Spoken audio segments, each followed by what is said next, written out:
আসসালামু আলাইকুম প্রিয় দর্শক বন্ধুরা, চলে আসলো নিলয় হিমি জুটির নতুন নাটক 7 দিন আগে পরে। বিশ্ব ভালোবাসা দিবস উপলক্ষে RTVর 3 দিন ব্যাপী বিশেষ আয়োজন প্রাণ চাটনি নিবেদিত নাটক 7 দিন আগে পরে। নাটকটি হামেদ হাসান নোমানের রচনায় পরিচালনা করেছেন সোহেল রানা ইমন।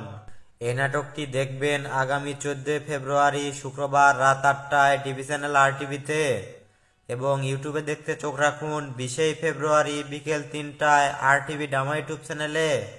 এই নাটকের গল্পে দেখা যাবে নীল আলমগীরকে কোনো এক সমস্যার কারণে চিকিৎসকের কাছে যেতে এবং চিকিৎসক তাকে বলবে তার ক্যান্সার হয়েছে।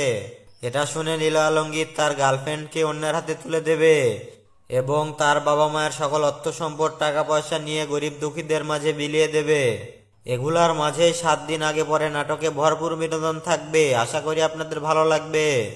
এই নাটকে অভিনয় করেছেন নীল আলমগীর, জান্নাতুল সুমাইয়া হিমি, আব্দুল্লাহ রানা, রকি সহ আরো অনেকে। তো প্রিয় দর্শক বন্ধুরা, নাটকটি দেখবেন আগামী 14 ফেব্রুয়ারি রাত 8টায় টিভি চ্যানেল RTVতে এবং ইউটিউবে দেখতে চোখ রাখুন 20 ফেব্রুয়ারি বিকেল 3টায় RTV ডামা ইউটিউব চ্যানেলে। তো সবাই ভালো থাকবেন এবং পরবর্তী নাটকের আপডেট পেতে আমাদের চ্যানেলটি সাবস্ক্রাইব করুন। ধন্যবাদ।